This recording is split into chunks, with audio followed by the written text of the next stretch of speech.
Turial Perindón y decía, la Argentina nació liberal, ¿no? A diferencia de otros países latinoamericanos, no sé, vos mirás México, bueno, tuvieron conservadores fuertes, guerras entre liberales y conservadores. Bueno, en Argentina el liberalismo fue muy popular en el siglo XIX, y era el consenso básico. Ese liberalismo se vio eclipsado a lo largo del siglo XX, desde más o menos el ascenso del irigoyenismo, pero sobre todo con el peronismo, los diferentes golpes militares.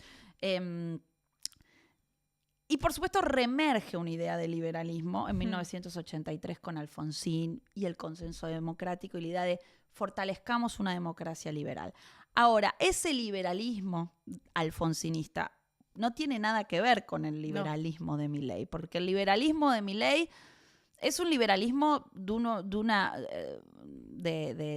cosa diferente, ¿no? Hay una mezcla ahí que sí lo hace bastante particular, porque es un liberalismo que tiene algo del liberalismo conservador tradicional argentino, algo de nacionalismo reaccionario, y esto lo han planteado Sergio Morrés y Martín Vicente en el libro de Pablo Semán de Está entre nosotros. Dicen, bueno, hay algo de esas tradiciones de la derecha argentina nacionalista, liberal, pero además hay algo de populismo radical, ¿no? Entonces hay como una mezcla de diferentes cosas que yo creo que esa mezcla es lo que por ahí lo hace bastante más novedoso, ¿no? A Milei. Y ahí lo ves en conexión a lo que está pasando en el resto del mundo, en esta movida más de ultraderecha. Totalmente está conectado con estos movimientos de ultraderecha del mundo, pero también diría que en parte, esto capaz es una exageración, pero como estamos conversando relajadas puedo exagerar, no está perfecto. No estoy en un aula ni en un paper académico,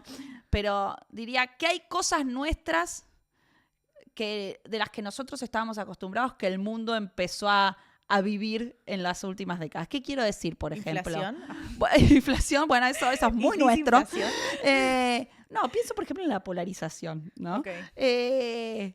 Nosotros estamos acostumbrados a una política polarizada. Ahora, los norteamericanos empezaron a pensar y a decir, che, acá hay ahora los norteamericanos están mucho más polarizados que nosotros, ¿no? Pero, digo, en Estados Unidos la polarización empieza a ser una temática y un tema en las últimas 2 décadas, ¿no? Como un tema cada vez más importante.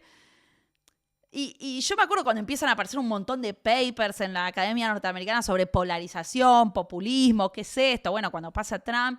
Y yo un poco decía, bueno, les está llegando algo de nuestro siglo XX, ¿no? De lo que. Entonces, Milei se parece en algo a eso, pero también tiene sus diferencias, porque ninguno de esos líderes de derecha son libertarios, ¿no? Entonces tiene algo, digo, son proteccionistas en su gran mayoría, y eso tendría más que ver con esa derecha nacionalista. En Milei está esa combinación, ese blend de cosas medio raro, ¿no? Es que yo no sé si en la figura de Milei hay un nacionalismo.